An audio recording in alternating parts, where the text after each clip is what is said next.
मानस शांत हों जिनके गुणों के गान में, वे वर्धमान महान जिन विचरे हमारे।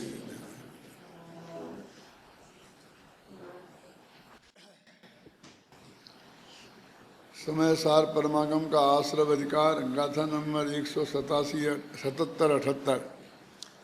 बस एक बात बाकी रह गई इसमें, जो मुझे कहना है वो गाथा पढ़ करके ही आपको मैं कह देना चाहता हूँ। नई बात कुछ भी नहीं है, पुरानी बात को ही समराइज किया है। हेदु चदु वियप्पो अट्ठ वियप्पस्य कारणम भणिधम। 4 प्रकार के हेतु 8 प्रकार के कारण कहे गए हैं। क्या कह रहे? 4 प्रकार के हेतु तत्व्यपम माने मिथ्यात्व, अवलति, कसाय और योग, ये 4 है। और ये 8 वियपम माने ज्ञानावरण, दर्शनावरण आदि जो 8 कर्म हैं। तो ये मिथ्यात्व, अवलति, प्रमाद और योग, अपने कसाय और योग, ये 4 हेतु माने कारण हैं और इनसे 8 प्रकार के कर्म बनते हैं। ये संक्षेप में बात है। अब नीचे की पंक्ति में और कहा कि तेसम पिय राग आदि, और उनका कारण आत्मा में उत्पन्न होने वाले रागादि भाव हैं। क्योंकि तेसम अभावे न बद्धंती, क्योंकि रागादिक नहीं हो तो वे 4 प्रकार के भाव 8 प्रकार के कर्मों के बंध के कारण नहीं बनते। तो ये बात कहना है। अब ये रागादि कहा ना शांति जी, तो जो 4 जो प्रकार हैं वो द्रव्य प्रत्यय लेना, भाव नहीं। क्योंकि ये रागा भाव प्रत्यय तो ये रागादि है। यानी वो यद्यपि नए कर्म पुराने कर्मों के उदय है हेतु उनमें, तो उनसे बंधते हैं और उनसे ही बनते हैं। इन 2 वाक्यों में क्या फर्क हुआ बता मनीष? उनसे बनते हैं और उनसे ही बनते हैं। समझ में आ गया क्या? नहीं सर्वज्ञ कहाँ देख रहा है? माने बंधन के कारण भी वे ही हैं और वे बंधते भी उनसे ही हैं, आत्मा से नहीं बनते। उनसे बंधते हैं और उनसे ही बनते हैं। अब हेतु का हेतु कौन है? तो कहते राग आदि। और रतेशम अभावे न बज्जंती, उन रागादि के अभाव में ना हो तो वे पुराने कर्म का उदय नए कर्मों के बंध का कारण नहीं बन पाता है। तो वो बैलेंस बिगड़ जाता है, बस खत्म। अब बात तेरे हाथ में हो गई। अब हेतु के हेतु हैं यहाँ इस पूरे प्रकरण में बहुत अच्छी तरह बात समझाई है। हेतु के हेतु क्या? हेतु माने निमित्त, तो निमित्त के निमित्त माने हेतु यहाँ उपादान वाला हेतु नहीं है। उपादान में तो तत्समय की योग्यता ही असली हेतु है, जो काल का नियामक है। और आत्मा है, आत्मा ही बंध का करता है, ये स्वभाव का नियामक है, विभाव स्वभाव का। और इस पर्याय का अभाव होकर ये होगा, ये विधि का नियामक है। 3 नियामक है। तो निमित्त उपादान अभी चला रहा है, दादा चला रहे, अभी क्या चला रहा है? षट कारक चला रहा है शायद। तो निमित्त उपादान में 3 होते हैं उपादान। क्षणिक उपादान नंबर 1, क्षणिक उपादान नंबर 2, एक त्रिकाली उपादान। तो त्रिकाली उपादान है स्वभाव का नियामक।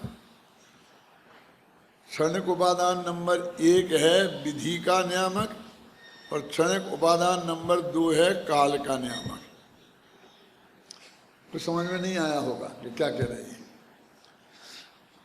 त्रिकाली उपादान तो सिर्फ ये बताता है कि जब ये कार्य होगा तो इसमें से ही होगा, इसको ही होगा और अलग नहीं हो सकता है।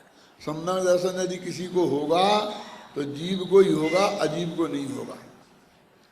श्रद्धा गुण में से ही होगा और ज्ञानादि गुण में से नहीं होगा। अब कब होगा, कैसे होगा, कहते हैं हमारे पास कोई जवाब नहीं है। क्या? पर हम तो इतनी इसका नियामक है, हमारी गारंटी तो ये है कि ऐसा नहीं कि चाहे जहाँ से हो जाए और चाहे जैसे हो जाए। क्या अब एक हो गए स्वभाव का नामक समझे ना, सम्यक दर्शन होने का स्वभाव उसमें है, तो जब होगा उसमें से ही होगा और दूसरे में से किसी में से नहीं होगा। अब कैसे होगा, अपन इसे विधि बोलते हैं ना, क्रिया, तो वो कहते हैं कि ये मिथ्यात्व नामक पर्याय के अभाव पूर्वक होगा।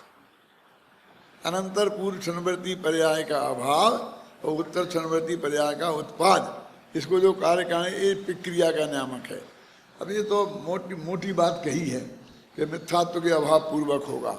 अब इसमें कर्ण लब्धि के परिणामों के जो असंख्यात भेद हैं, असंख्यात समय लगते हैं उसमें, उनमें भी एक एक समय में कौन से भाव का अभाव होगा और कौन सा भाव उत्पाद हो जाएगा, तो उसका अभाव होगा फिर कौन सा उत्पाद होगा, तो उसका अभाव होगा फिर कौन सा उत्पाद होगा, फिर उसका ऐसे ऐसे असंख्य हैं। एक का पूर्व का व्यय कारण और उत्तर का उत्पाद कार्य, और ऐसे भी असंख्य भेद, पूरी प्रक्रिया चलती है। इसलिए उसे विधि बोलते हैं कि सम्यक दर्शन की प्राप्त करने की विधि क्या है। रीढ़ की हड्डी सीधी करके बैठ जाओ, बिल्कुल आंखें बंद कर लो, चारों तरफ देख लो कोई गड़बड़ तो नहीं है, और फिर ये विधि नहीं है। वो जो कर्ण लब्धि के पहले के जो परिणाम हैं, वो कौन का अभाव करके कौन सा परिणाम हो, कौन सा अभाव करके कौन सा परिणाम, कौन सा अभाव, वो पूरी जो प्रक्रिया जहाँ पर नियम से चलती है, अधा कर्ण में, अपूर्व कर्ण में, अनुवृत्ति कर्ण में, कर्णान योग में जिसका विस्तार से वर्णन है, वो है विधि का नियामक। कौन? उपादान नंबर 2 और उपादान नंबर 1 और क्षणिक उपादान तत्समय की योग्यता, और वो कारण और जो हुआ वो कार्य, ये काल का नियामक है। कब होगा तो इसका जवाब तो इसमें है, कैसे होगा उसका जवाब उसमें है, और कहाँ होगा उसका जवाब उसमें। वो 3 उपादान खत्म हो गए, अब बाकी तो सब निमित्त हैं कि वो जीव के परिणाम निमित्त हैं इसमें, और पुराने पुद्गल कर्म का उदय और नए पुद्गल कर्म का बंध है, तो ये तो दोनों ही पुद्गल है ना प्रकाश जी। तो फिर तो पर कहाँ रहे, परद्रव्य होता है ना निमित्त, तो अपने में खोजना कारण कार्य उसका नाम है उपादान, और पर में खोजना उसका नाम है निमित्त। तो वो तो पुद्गल का पुद्गल में ही हुए ना। अरे भैया वे पुद्गल अलग हैं, वो पुद्गल अलग हैं, ये तो ऐसे कहने के लिए पुद्गल हैं, लेकिन वो एक परमाणु दूसरे परमाणु से अलग अलग है कि नहीं है। पुराने कर्म का उदय वे पुद्गल है, ये बात अलग है, और नए पुद्गल, तो वो उनका हेतु कौन है, तो वो ये कहते हैं पुराने कर्म के उदय हैं हेतु, सुनना ध्यान से, और नया जो कर्म बनेगा वो है कार्य। हेतु माने कारण, अब उनमें ऐसा कारण कार्य है, तो वे भी दो ही निमित्त ही हुए ना, समझ नहीं ना। माने पे पुराने कर्म का उदय वो भी निमित्त रूप ही है, और नए कर्म का बंधन वो भी नैमित्तिक है। तो वो कहते हैं कि निमित्त में का भी निमित्त, हेतु का हेतु, तो कि निमित्त का निमित्त क्या है, तो वो कहते हैं बीच में जो राग भाव है वो निमित्त का निमित्त है। तो उसमें तो ऐसा लिखा है समय सार में टीका में, निमित्तत्व का निमित्त। निमित्त का निमित्त नहीं लिखा, क्या लिखा, अब ये बारीक बात है, निमित्तत्व का निमित्त, कि यदि उनमें जो निमित्त पना है, निमित्तत्व माने निमित्त पना है, वो ये रागादि के कारण है। यदि ये रागादि नहीं होते तो वे निमित्त भी नहीं होते। वो निमित्त तो तब कहे गए कि उसे वो निमित्तत्व का निमित्त है। अरे ख्याल में देखो, ये सब ऐसे मुद्दे हैं, समय सार की ऐसी ऐसी चीज़ें हैं, बीच बीच में गठाने जो खोलना पड़ेंगी, तो वो सब विषय ख्याल में आएगा। अपने बताए एक रिश्तेदार के रिश्तेदार, तो वो जो रिश्तेदार के रिश्तेदार हैं, तो वे हमारे रिश्तेदार हैं क्या नहीं, कि हैं तो, लेकिन उनके रिश्तेदारत्व का निमित्त ये रिश्तेदार हैं। समझे ना, हित हित का हित। अब ऐसा समझ लेना, एक लड़का लड़की की शादी हुई, अब वो असली संबंध तो इन दो के बीच हुआ, जो हिंदुस्तान के हिसाब से अभी परमानेंट एक जीवन भर चलेगा क्या। अब रिश्तेदार के रिश्तेदार, क्या मतलब, अब लड़के के भी पहले से बहुत रिश्तेदार हैं, बहन हैं, बहनोई हैं, माँ हैं, बाप हैं, क्यों, और जो भी जितने होंगे, और वहाँ लड़की के भी अपने पूरे रिश्तेदार हैं, क्यों, तो असली रिश्ता तो वो हुआ। यदि वो पत्नी है तो उसके जितने भी रिश्तेदार हैं वो अपने रिश्तेदार हो गए, और जो अपने रिश्तेदार हैं वो पत्नी के हो गए। तो ये वास्तव में असली रिश्तेदार नहीं है वे, क्योंकि बीच में ये रिश्तेदारी नहीं हो तो उन्हें रिश्तेदार कौन कहे। इसके लिए मैं ऐसा उदाहरण देता हूँ कि उनमें तलाक हो जाए, मर जाए की बात नहीं कहता हूँ, आप समझ के देना, उदाहरण कभी देना हो, मर जाए मत बोल देना कि दोनों में से एक मर जाए।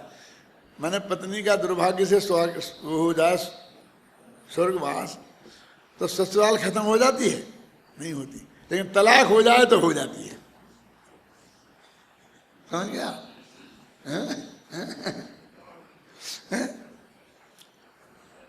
पति मर जाए तो पति के परिवार वालों से रिश्तेदारी खत्म नहीं होती, लेकिन तलाक हो जाए तो हो जाती है। इसलिए उदाहरण में कहता हूं तो पुराने ही अच्छे हैं अपने। ऐसे ही वो कहते हैं कि इन कर्म का जो पुराने कर्म और नए कर्म, ये तो दूर के रिश्तेदार हैं, क्योंकि यदि वो राग नहीं हो तो वो बंध ही नहीं होगा, तो बंध नहीं होगा तो जो कान काय के बने, तो उनके हेतुत्व के हेतु, जो इसमें लिखा ना, पढ़ा क्या लिखा, हेतु चद्दु व्यपो अठ व्यवस्य कारणम भणिदम तेसम पीय रागादि तेस मभावेन बध्यंती, क्योंकि उनके अभाव में वो बंद नहीं होता। इस तरह से ये गाड़ी तेरे हाथ में आ गई, देखो सारा वर्णन बनता रहे, होता रहा, और सारी लगाम तेरे हाथ में आ गई। अब तेरे को बंद नहीं करना है तो राग मत कर। राग कैसे नहीं करूं, वो कर्म का उदय आएगा तो राग तो होगा ना। अब यही तो कह रहे हैं, यदि ये तेरा ऐसा है, ऐसी मान्यता है तो फिर तो बस मोक्ष का मार्ग बंद है। तो कर्म लगा देख के करता है नियम से, तो फिर मोक्ष मार्ग बंद है, और वो तो खुला है, हजारों जीव गए हैं। इसका मतलब ये है कि वहाँ तुम स्वतंत्र रूप से करता है, और स्वतंत्रता करता है, ये कर्तापन की परिभाषा है, और इसीलिए तेरे को बंद होता है। बस इतनी बात मुझे इसमें कहनी थी। अब इसके बाद जो दो कलश हैं बहुत महत्वपूर्ण, उन्हें पढ़ो, बहुत मार्मिक कलश हैं। बसंत तिल का है मेरे ख्याल से दोनों ही। अध्यास सो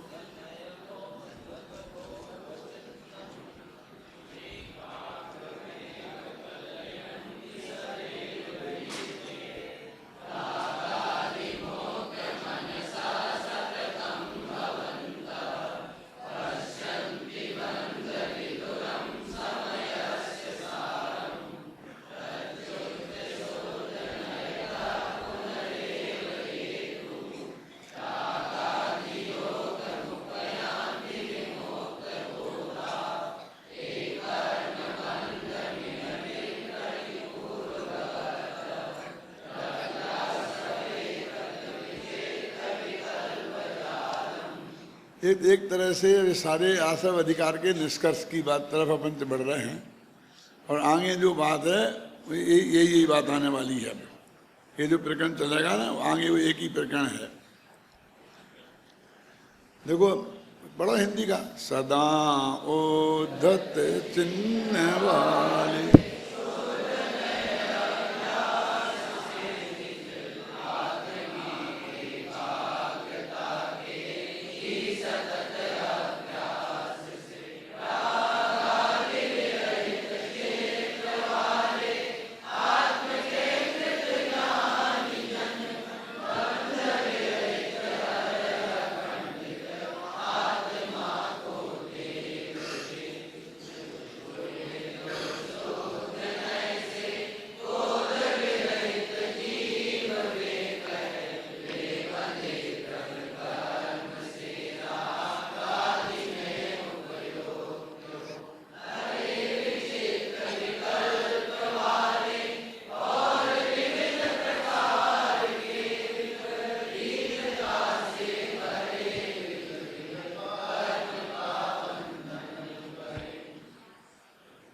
देखो ये जो शुद्ध नए वाला ज्ञान है ना, ज्ञान के एक अंश को ही शुद्ध नए बोलते हैं ना, उसके लिए आचार्य ने क्या उदाहरण दिया है, क्या क्या विशेषण दिया है, देखो तो बहुत उद्दंड है।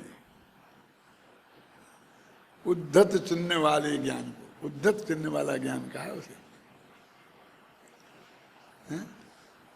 क्या कहना चाहते हैं? उद्दंड सबसे बढ़िया जो ज्ञान है उस ज्ञान को उद्दंड कह रहे हैं यहाँ। अरे उद्धत चिन्ह वाले, तो कहते मरियल ज्ञान से थोड़ी काम चलेगा, एकदम उत्साह से भरे, मतलब आप समझिए ना, उद्धत से क्या कहना चाहते हैं जी? वो दो अच्छे अर्थ में है, बुरे अर्थ में नहीं है।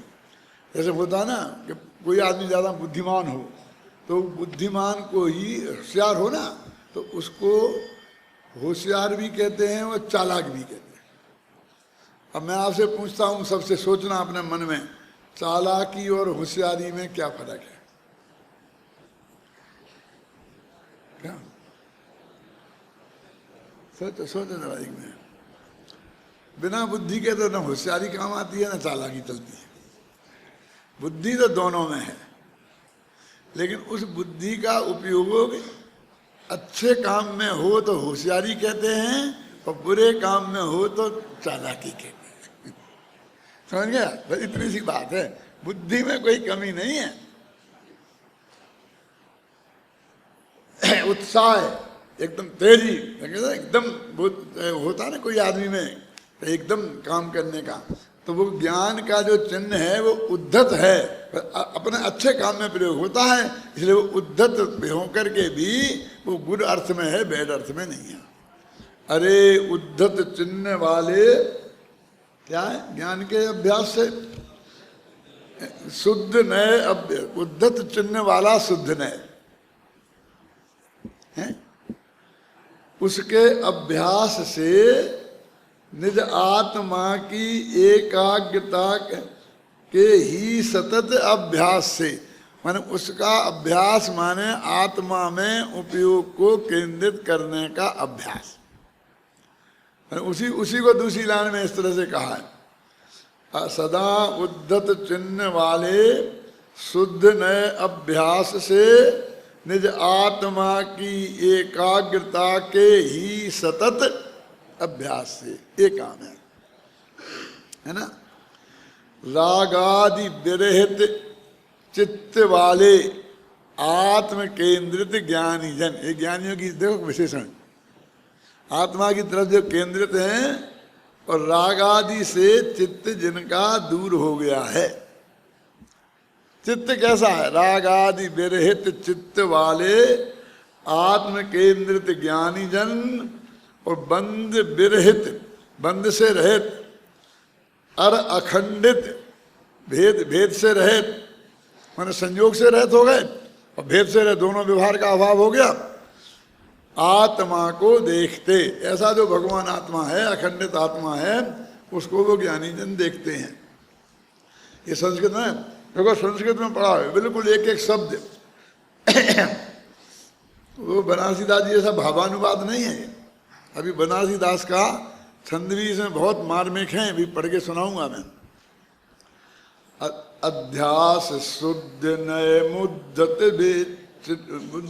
बोध चिन्हम, है ना, उद्धत बोध चिन्हम शुद्ध नए। शुद्ध नए कैसा है?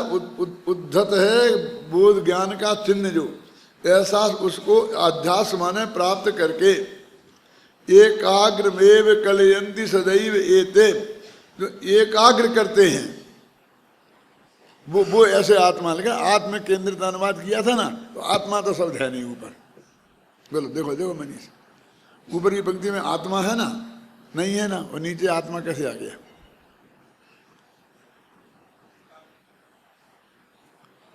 हैं? अगले शांति जी का माथा हिला और सब बैठे हैं चुपचाप।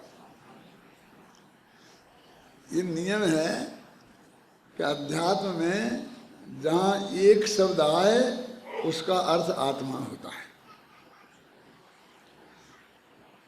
एक नामवर सिंह हिंदी के साहित्य का बहुत बड़ा विद्वान हुआ है, अपभ्रंश साहित्य का। तो मैं जब एमए में अभ्रंश पढ़ता था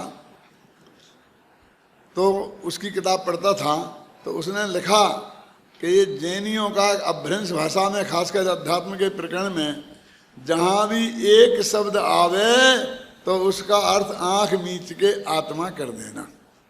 देखो, वो अजैन विद्वान ने ये बात निकाल ली थी जैन साहित्य में से, जो बड़े बड़े जैन विद्वान और जैन बड़े बड़े संत नहीं निकाल सकते।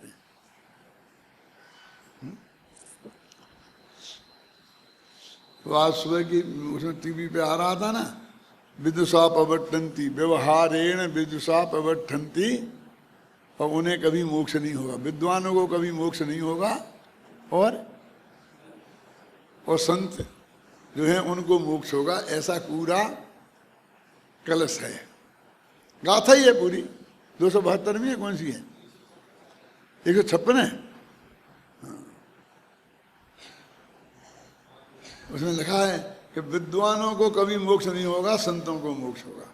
निकाल दी 100 हैं? कौन सी नंबर बताया भैया? 200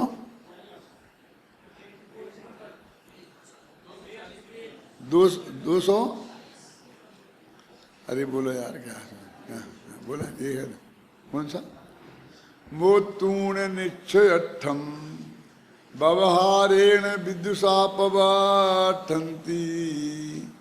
परमठमस्रिदानम दुददीन कमखो विविहो।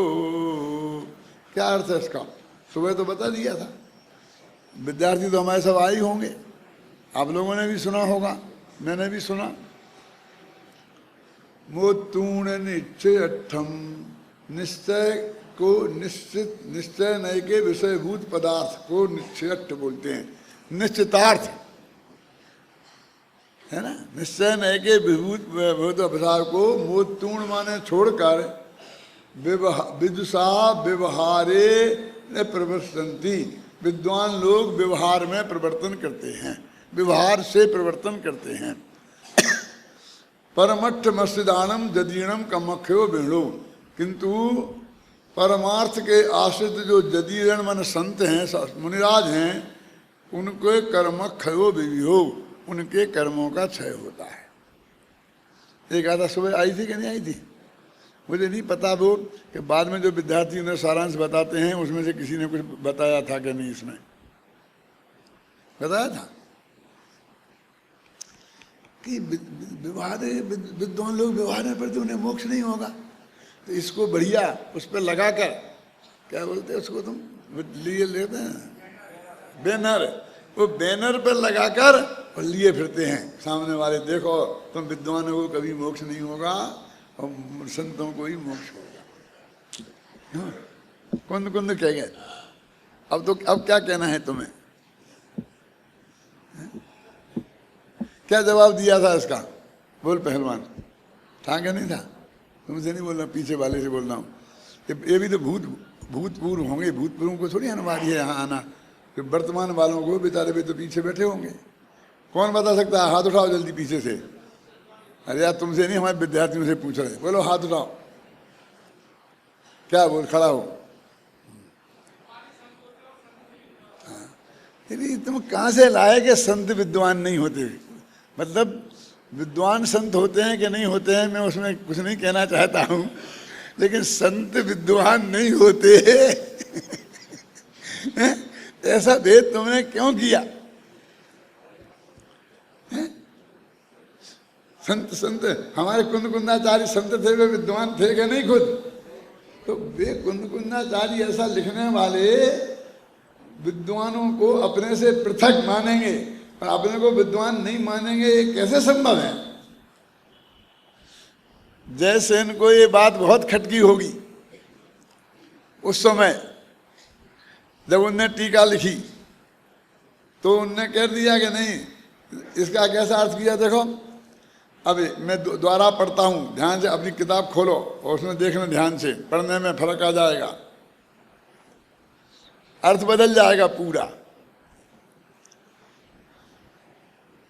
मोतूण निश्चयठम व्यवहारे न विदुषा पवठन्ति परमठमसिदानम दुजदीण कम अक्षयो विविहो। क्या अर्थ हो गया देखो, समझना है? ये व्यवहारेण है ना, तो ये आप जो सब जानते हैं जो संस्कृत व्याकरण कि व्यवहारेण ये है तृतीया का एक वचन, माने करण कारक है। करण कारक है कि व्यवहार के द्वारा प्रवृत्ति करते हैं। अब इसको करण को अधिकरण कर दो तो अधिकरण में क्या होगा? व्यवहारे, ये हो जाता रामे, है ना? आद होता क्या नहीं होता? सप्तमी का एक वचन, तो व्यवहारे ना विदुषा प्रवर्तन्ति, विद्वान लोग व्यवहार में परिवर्तन नहीं करते क्योंकि वे जानते हैं कि परमार्थ के आश्रय जो यतिगण हैं, जो वे उनको ही मुक्ति होती है, इसलिए वे यति जो विद्वान यति हैं वे व्यवहार में प्रवृत्ति नहीं करते चाहे वे विद्वान होता है, वो तो ये कह रहे हैं कि वो व्यवहार में प्रवृत्ति जो नहीं करे ऐसे विद्वान यति उनका कर्म है। जो यति व्यवहार में प्रवृत्ति करते हैं भले ही वे विद्वान हों तो उससे कर्म का क्षय नहीं होगा। उनने जिक्र किया उस वक्त 700 वर्ष पहले, वहां भी ऐसा प्रश्न चलता होगा हैं। अब उनको तो वो सोचने की जरूरत ही नहीं है, उनको तो बढ़िया चीज मिल गई ना तुम्हारे विरुद्ध, क्या है? यदि एक बात ऐसी मिल जाए कि जो पंडितों के विरुद्ध के किसी के विरुद्ध, पंडितों को मुनियों के विरुद्ध किसी को किसी के क्यों, तो बस उसको झंडा बना लेते। अरे भाई ऐसा भेद कहाँ है?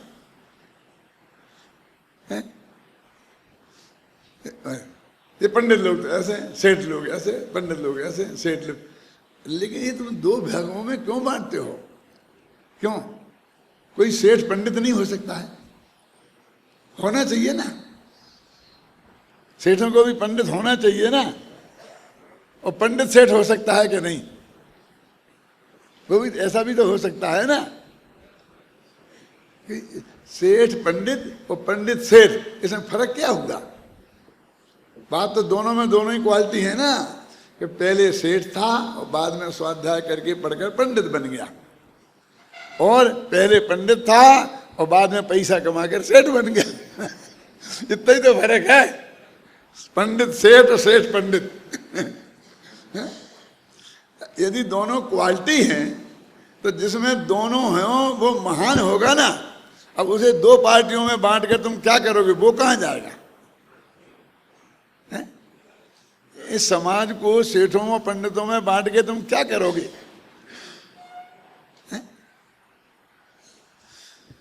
देखो अपना कौन सा था? सदा उद्धत चिन्ह वाले, है ना?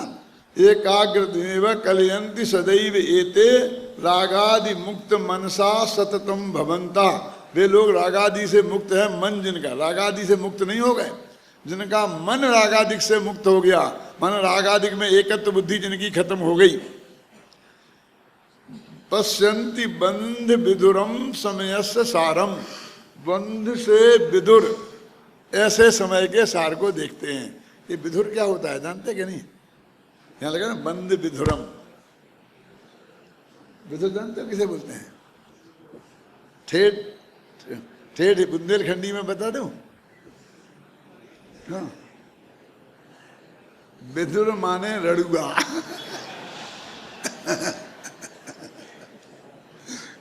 क्या? और विधवा माने राण, समझ में आए ना? आप हंस रहे क्यों? ये अर्थ यहाँ नहीं हो सकता, यही है आप जानते हैं जो धब माने होता है पत्नी, समझे ना? धब माने पति, ध्यान से सुनना। और जो पति सहित है वो है धब, धब आता है अपभ्रंश में। और जो पति से रहित हो गई वो होगी विधवा। विधवा माने धब से रहित, धबा से रहित नहीं। वो तो फिर जब स्त्री का विशेषण बना तो वो आ गया, समझ में आ गया? तुम लोगों को, विद्यार्थियों की समझ में आ गया होगा। वो है विधव, और विधव से चूंकि स्त्रीलिंग में डाला तो विधवा। धम माने पति और धुरा, धुरा माने पत्नी। नोट कर लो इसे, ये बिल्कुल सही है, ऐसा अंदाजा नहीं लगा रहा हूं मैं आपको। मैं अब भ्रंश में मैंने बहुत 80% से ऊपर नंबर पाए थे। क्या क्या धुरा माने पत्नी और धम माने पति। तो विधुरम माने धुरा से रहित, पत्नी से रहित। तो विधुरम कैसे हो गया? क्योंकि वो पुल्लिंग है ना, उसका विशेषण माने पुरुष का, इसलिए वो विधुर हो गया। और वो क्योंकि पति से रहित थी इसलिए विधवा हो गई। अब विधवा शब्द का बहुत तो विधुर का भी आता कि नहीं आता? जिनकी पत्नियों का स्वर्गवास हो जाता है उसे विधुर बोलते कि नहीं बोलते हैं? तो ये बंध विधुरम, ये बंध भी था, उसका पति बना हुआ था आत्मा का। अब वो बंध से रहित हो गया। वो बंध से रहित माने उसकी दृष्टि में बंध से नहीं है, माने बंध आत्मा से बिल्कुल जुदा है। और ऐसे बंध से रहित उसने आत्मा को देखा। पश्यन्ति बंध विधुरम समयस्य सारम, ऐसे समय सार माने शुद्धात्मा को वो देखते हैं। अच्छा, आपने दूसरे छंद का करना है ना। च्युत हुए जो शुद्ध नय से बोध विरहित जीव वे, पहले बंधे दिव्य कर्म से रागादि में उपयुक्त हों।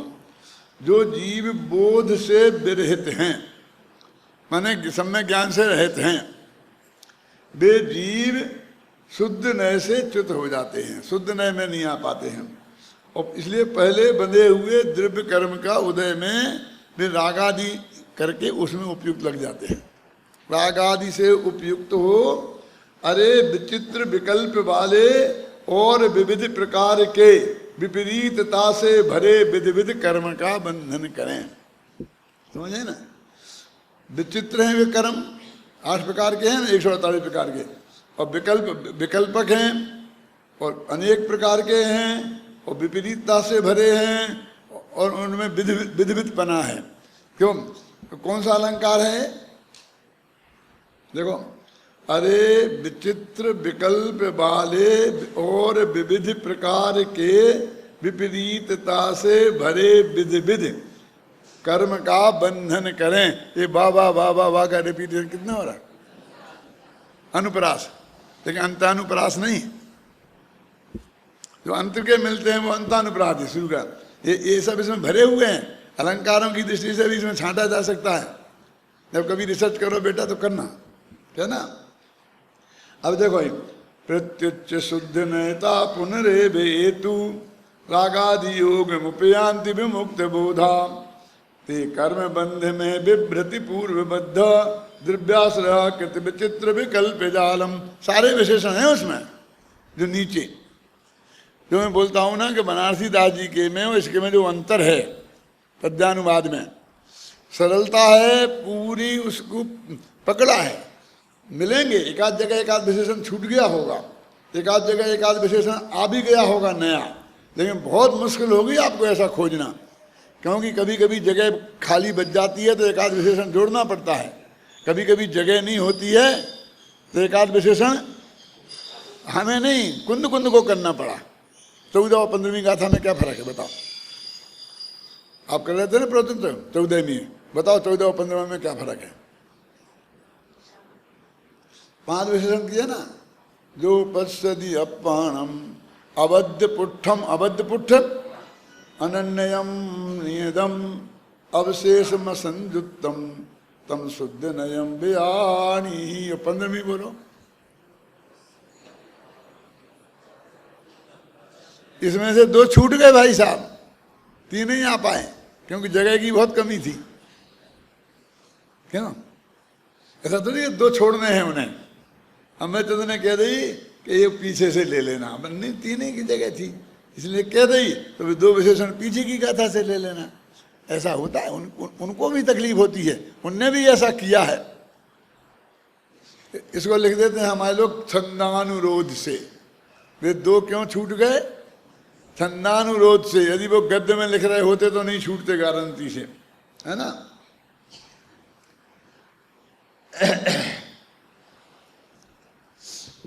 इन दोनों कलशों का सार यह है कि शुद्ध नय के विषय भूत शुद्धात्मा का आश्रय करने वाले कर्म बंधनों से मुक्त हो जाते हैं। बस ये सार है, पूरी ये बात कहना चाहते हैं। इसमें से वो विशेषण विशेषण सब हटा दिए, समझे ना। और शुद्ध नय के विषय भूत आत्मा को न जानने वाले लोग विविध प्रकार के कर्म बंधनों का खंडन करते हैं। ये संसार कैसे लिखा जाता है जानते हो? ये अंग्रेजी में आप लोगों ने जब 10वीं 11वीं क्लास पढ़ी होगी तब आती होगी कि इस गद्य खंडिका की प्रेसी बनाओ। प्रेसी, तो प्रेसी क्या होती है? समरी। वो परीक्षा में पूछते हैं ना, तो कैसे बनाई जाती है वो? केवल कम से कम 1/3 होनी चाहिए। यदि 3 पेज का वाक्य है तो 1 पेज में आना चाहिए। तब क्या छोड़ो और क्या रखो, ये तुम्हारी इस बात की बुद्धि की परीक्षा के लिए वो बनवाई जाती है कि यदि तुमको जो 3 पेज में लिखी है वो 1 पेज में हो तुम्हारे पास, तो कोई बात छूटे नहीं और तुम सब बात कह दो और 3 पेज का 1 पेज रह जाए, तो उसको बोलते प्रेसी, जो भी सारांश समझ लो। ये सारांश सही है ना, सार है? तो कैसे बनाई जाती है कि वो सारे विशेषण हटा दिए जाते हैं। ऐसा नहीं है कि कोई भी पेज उठा के रख दिए और कोई भी रख लिए। जैसे उसमें आता है ना कि उन्होंने कहा कि राम ने सीता से कहा, तब कहें दासरथी राम बन के जाने के लिए जो तैयार हैं, पिता की आज्ञा में जो परायण हैं, है ना। ऐसे सौम्य प्रकृति के राम ने अत्यंत धैर्यशाली, रूपवती, सुंदर, राम के जाने से की समाचार से विह्वल ऐसी सीता से कहा कि हम गमस्यामि महावनम प्रिय त्वया ही वस्तव्य यही विभावनी। क्या कि हे मैं महाजंगल में जा रहा हूँ और तुम्हें यहीं राजमहल में रहना चाहिए। वाल्मीकि रामायण का छंद है जी। अब हम कहेंगे कि संक्षेप में बनाओ इस वाक्य को, तो क्या करोगे? अब कैसे राम और कैसी सीता छोड़ दो कि पिता की आज्ञा में तत्पर है कि क्या समझ गए ना। तो कहते राम ने सीता से कहा कि पिता की आज्ञा से मैं जंगल में जा रहा हूँ और तुम्हें सासू जी की सेवा में यहीं रहने चाहिए। बस ये सारांश हो गया, समझ गए ना। सारांश कैसे बनाया जाता है, तो ये मैंने जगह जगह सारांश लिखे हैं। सारांश यह है, तात्पर्य यह है। एक डॉक्टर महावीर हैं अमेरिका में, महाराष्ट्रियन हैं, महावीर शाह। तो उन्होंने यहाँ से समय सार और छेड़ाला का सार 2100 मंगाए, 5-5 किलो के 700 बंडल, और अमेरिका के घर घर में पहुंचाए वे। और वे खुद स्वाध्याय करते हैं उसका बहुत गहराई से। तो वो मेरे से एक ही बात कहते हैं कि दादा मैं तो सबसे पहले आपका तात्पर्य यह है कि पढ़ता हूँ, सारांश यह है कि पढ़ता हूँ, और फिर बाद में पढ़ता हूँ तो पूरी गाथा समझ में आ जाती है, और फिर उसे गाथा पढ़ूँ तो कुछ समझ में नहीं आता। तो ये सारांश कैसे लिखे जाते हैं समझे ना, विशेषण सब हटा लिए जाते हैं, क्योंकि कभी कभी उस विशेषणों में मूल चीज श्रोताओं के दिमाग से गायब हो जाती है। राम ने सीता से कहा कि मैं जंगल जा रहा हूँ, बात इतनी सी है। अब हम राम कैसे राम, अब उसकी लंबी लंबी लंबी कहानी सुनाएं, और संस्कृत साहित्य में ऐसा हुआ है। तो पंडित दौलत राम जी कासलीवाल ने जो यहाँ अनुवाद किया ना पद्म पुराण वगैरह का, तो उन्होंने क्या तरकीब अपनाई कि राम ने सीता से कहा कि अब मैं जंगल में जा रहा हूँ, ऐसा कह दिया। देखो कितने होशियार थे। फिर क्या कहा, कैसे हैं राम है? फिर राम के सारे विषय बता दिया है? कैसा कैसे कैसे कहा है? तो वो हाथ जोड़ के कहा, माथे पे हाथ फेर के कहा, तो वो बता दिया। किससे कहा? कि सीता से कहा। कैसी है सीता जी? पढ़े हैं आपने पुराण? पढ़े तो होंगे कि नहीं पढ़े होंगे। उनके अनुवाद करने की पद्धति ये थी। वो हमको भाषा आजकल अटपटी लगती है, हैं? तो हमारे पास क्या उपाय है कि हम उसको बहुत सही भाषा में उनको गद्य खंड में बना देते हैं और फिर अंत में तात्पर्य है लिख करके वो सब विशेषण हटा करके और 2 लाइन में बात स्पष्ट कर देते हैं। तो जो विद्वान हैं उनको भी वो अच्छी लगेगी, वो साधारण आदमी की समझ में आ जाएगी और फिर बाद में साधारण आदमी उसे पढ़ेगा तो उसकी भी समझ में आ जाएगी। तो ये सब चीज़ को करने में इस सब की एक टेक्निक है, एक पद्धति है। उस आदमी ने कैसी पद्धति अपनाई, जो इस आदमी इस बात को पकड़ लेगा वो लेखक बन जाएगा। प्रवचन में भी ऐसा ही है कि हम कैसे क्या बात कहें, क्या छोड़ दें, कैसे कहें। सदा उद्धत चिन्ह वाले आ गए ना। ये देखो अभी अपन समय बहुत तेजी से भाग रहा है और मुझे पंडित बनारसी दास जी का वो छंद जरूर पढ़ना है। पहले अपन उसको ही पढ़ लेते हैं और बाद में दूसरा पढ़ेंगे तो पढ़ेंगे, नहीं पढ़ेंगे तो नहीं पढ़ेंगे। पढ़ो भाई, निकालो। जेते जीव पंडित, चलो।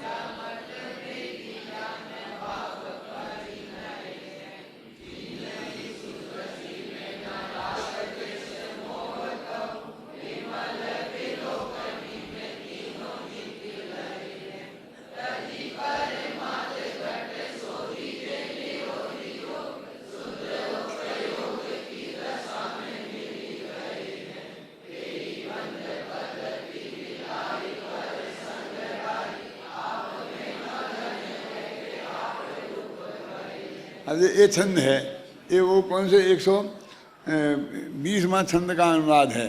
तब जो सब मैंने बताया ना सदा उद्धत चिन्ह वाले, अब वो इसमें कुछ नहीं है। पर उनने तो क्या किया, क्योंकि वास्तव में संस्कृत के विद्वान नहीं थे, ये तो व्यापारी आदमी थे और कलश टीका पढ़ करके ये समय सार के रसिया हो गए थे और कवि तो जन्मजात थे ही। तो उन्होंने क्या किया कि उसके भाव को पहले पूरी तरह से एब्जॉर्ब किया और एब्जॉर्ब करके फिर वह किताब को वहां रख दी और छंद उनने पढ़े ही नहीं हो कलश टीका ही से, और पढ़कर और फिर उनने उस भाव को इसमें उतारा। इसलिए आप वहाँ अक्षर के अक्षर नहीं मिल सकते हैं, आप समझे ना। देखो अब ये कोई निकट भव्य राशि जगवासी जी, कोई निकट भव्य जीव मिथ्यात्व को भेद कर ज्ञान भाव से परिणमित हुए हैं। आगे ना सीधी सच्ची बात है ना। तिनकी सुदृष्टि में राग द्वेष ना मोह है, नहीं है। क्या नहीं है? आत्मा में नहीं है ऐसा नहीं है, आत्मा में तो है ही, लेकिन उनकी दृष्टि में माने दृष्टि के विषयभूत आत्मा में नहीं है। देखो आगे ना, दृष्टि उनकी दृष्टि में नहीं है। दृष्टि अब कहते दृष्टि के विषय में राग द्वेष नहीं है। अरे तो ये कह रहे भले आदमी तू अपनी दृष्टि राग द्वेष पे मत रख, इसका नाम दृष्टि का विषय है?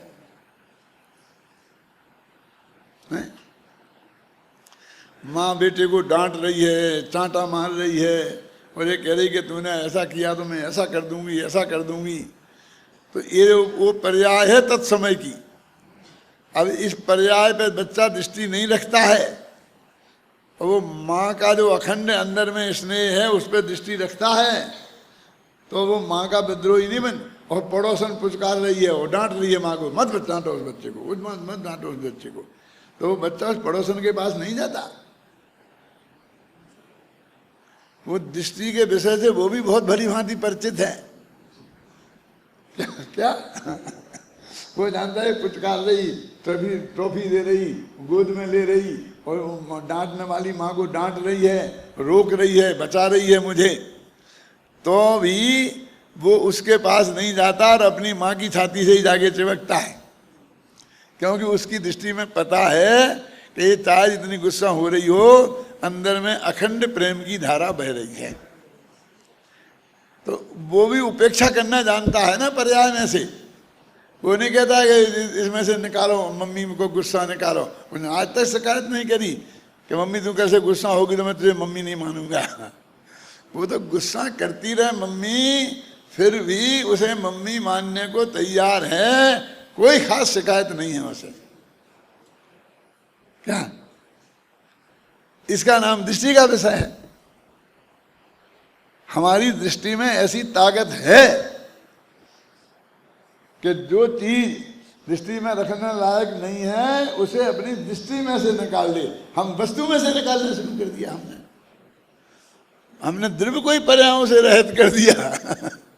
द्रव्य तो पर्याय से रहित होता नहीं। वे ही कुंद कुंद लिखते हैं, पर्याय बिन ना द्रव्य हो, ना द्रव्य बिन पर्याय हो, दोनों अनन्य कहीं सदा, यह बात जिन वर ने कही। दोनों अनन्य हैं, ये बात जिन्होंने भगवान ने कही है।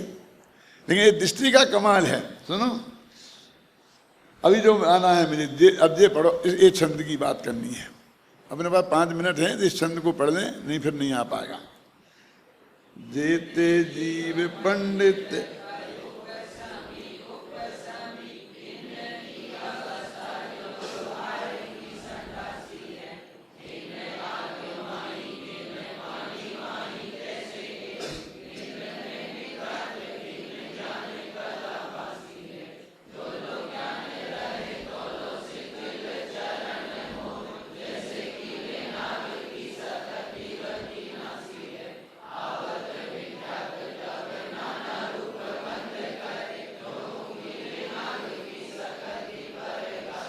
मैं पूछ रहा हूँ कुमार जी, आपसे पूछ रहा हूँ, देखो जरा ध्यान से।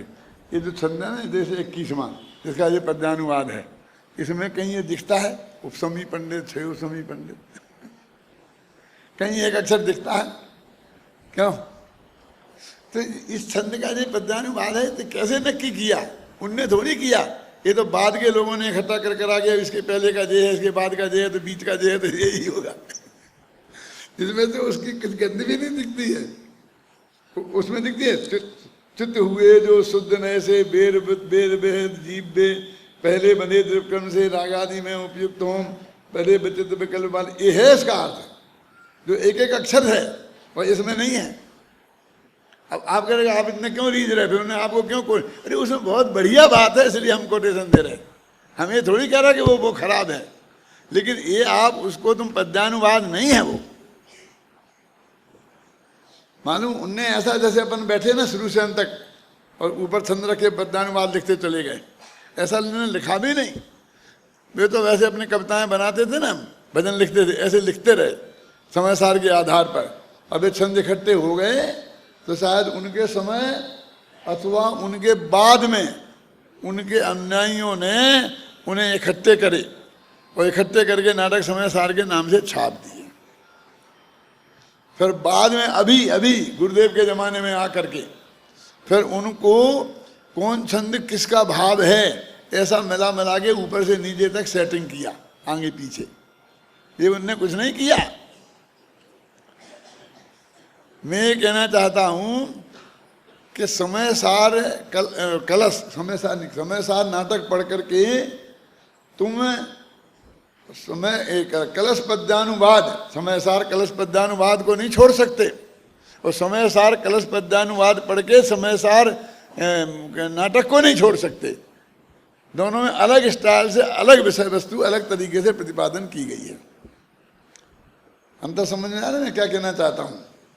अब देखिए इसमें क्या कहता हूँ, पहले अर्थ बताता हूँ, बाद में मुझे और भी बात करनी है, समय तो हो गया। जेते जीव पंडित, अब जो पंडित लिखा है लेकिन वो क्षयोपशमी और उपशमी, ये उपसम सम्यक दर्शन वाले और क्षयोपशम सम्यक दर्शन वाले पंडितों की बात है। तो कौन से पंडितों की बात नहीं है जी? कि केवल ज्ञानी पंडितों की ये बात नहीं है। क्या कह रहे, क्या क्या समझ ली? केवल ज्ञानी पंडितों की ये बात नहीं है कि केवल ज्ञानी भी पंडित। शास्त्र में लिखा, मैं नहीं कह रहा हूं भाई साहब, कहाँ लिखा? वो आता ना समाधि मरण का प्रकरण, तो एक पंडित मरण होता है, एक पंडित मरण होता है। तो अनंत भगवान जो मुख जाते हैं उनको पंडित मरण का है। वो महापंडित है, पंडित है वो। अब जिस पंडित शब्द से हम इतनी घृणा करने लग गए ना, मेरे नाम के सामने पंडित मत लगाना, क्या भाई पंडित क्यों नहीं लगे, क्या बात होगी? जो लोग ऐसा कहते थे मैं उनसे कहता था, भैया जवाहरलाल नेहरू ने भी अपने नाम के साथ पंडित लगाया, उन्हें शर्म नहीं आई। अभी तुम कम से कम हिंदुस्तान में एक आदमी थे ना सर्वोत्कृष्ट माना, हमने प्रधानमंत्री बनाया था ना उन्हें, और जब तक वो रहे जिंदा तब तक कोई दूसरा आदमी कल्पना भी नहीं कर सका कि इनके जिंदा रहते मैं प्रधानमंत्री बन जाऊंगा। क्यों? उसे पंडित लिखने में शर्म नहीं आई है? कि शास्त्री लिखने में तो बहुत समझ आता, BA MA लिखने में अच्छा लगता था, शास्त्री लिखने में अच्छा नहीं लगता। क्यों मनीष? कि दूसरा प्रधानमंत्री शास्त्री बना इस देश का, पहला बना पंडित और दूसरा बना शास्त्री। जब मैं डॉक्टर तो था नहीं और गवर्नमेंट स्कूल में पढ़ाता था तो मुझे सब लोग पंडित जी कहते थे, और मैं साइन करता था हुकुमचंद शास्त्री। आज भी हूँ शास्त्री लिखता हूँ, मैंने साइन बदले नहीं, लिखता हूँ ना। एक घटना सुनाता हूँ, इसका अर्थ मैं कल बताऊंगा शांति से 1 घंटे तक, आप भाग मत जाना। कि हमारे स्कूल में मैं अपनी यही धोती कुर्ता पहन के जाता था और सब अध्यापक अपनी दूसरी ड्रेस में आते थे। टोपी स्कूल में नहीं लगाता था, प्रथम की गद्दी पर टोपी लगाता था। तो मैं वहाँ पर तो उन लोगों ने मिलकर के प्लानिंग करी कि शास्त्री जी को अपन सूट पैंट पहना के रहेंगे। तो उन्होंने एक मीटिंग करी और मीटिंग में ये नक्की किया कि अपन ने सबकी ड्रेस होती है, विद्यार्थियों की ड्रेस है, पुलिस वालों की होती है, डॉक्टरों की होती है, वकीलों की होती है, तो अपने टीचर्स की भी एक डेट होनी चाहिए, ड्रेस होनी चाहिए। तो मैं समझ गया कि इन लोगों का क्या है, क्या चाहते हैं ये लोग। तो सब बात बोले, मैंने कहा हाँ बोले।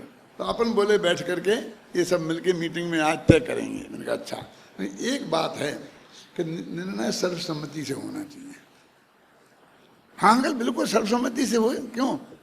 अब उनका तो विशाल बहुमत था ना, वो कुछ समझे नहीं। हाँ बिल्कुल बिल्कुल शास्त्री जी बिल्कुल, तुम ये नक्की करो पहले कि सर्वसम्मति से निर्णय होगा। हो गया नक्की। फिर उन्होंने कहा कि कैसे होना चाहिए, तो सूट पैंट होना चाहिए, ये होना चाहिए, वही बातें सब चल रही थी। इसका मतलब अब इसे नक्की कर दो और कल से डॉक्टर इनको सूट पैंट पहन के आना पड़ेगा। तो वो तो मैंने नक्की कर ही लिया था। यानी सर्वसम्मति से कोई चीज होनी चाहिए, उसका अर्थ है मैंने वीटो का पावर ले लिया, उन्हें पता नहीं चला। क्या वीटो का पावर हो गया? तो जब सब बोल चुके तो मैंने कहा भाई साहब अपन की देश जो है वो आदर्श होनी चाहिए। ये 7 समुंदर पार अंग्रेज लोग जिनको मार मार के हमने यहाँ से भगाया मुश्किल से, अब उनकी ड्रेस अपन पहनेंगे, ये मुझे मंजूर नहीं। वीटो कर दिया मैंने। अब उनकी समझ में अब आया, बनाओ सर्वसम्मति। क्या? तो वो मैंने कहा भैया तुम बहुत होशियार समझते हो ना अपने को। और एक शास्त्री से छूट गए सब पीछे के पीछे, सबकी समझ में नहीं आई। तो बोले आप बताइए शास्त्री जी कौन सी ड्रेस होना चाहिए। मैंने कहा देखो कोई भी है जो अपने आदर्श हैं, क्योंकि जैन सभी थे ना, हिंदू मुसलमान। मैंने कहा अपने आदर्श हैं महात्मा गांधी, जवाहरलाल नेहरू, लाल बहादुर शास्त्री, जिसकी कहो उसकी रख लो। महात्मा गांधी की ड्रेस रख लो, कल से लगोट लगा के चलना। क्यों? और क्या करे, तुमको नहीं है पसंद तो जवाहरलाल नेहरू की रख लो, चूड़ीदार पजामा और कुर्ता, कम से कम ये पहन के आए, टोपी लगाओ तो बहुत बढ़िया। लाल बहादुर शास्त्री की रख लो तो धोती कुर्ता आ जाएगा। अब तुम कहोगे 7 समुंदर पार, ये देखो ये नहीं चलेगा। सब जगह नहीं हुआ, कुछ पास नहीं हुआ। मैंने कहा देखो जवाहरलाल है पंडित और लाल बहादुर है शास्त्री, और ये हुकुमचंद पंडित और शास्त्री दोनों है।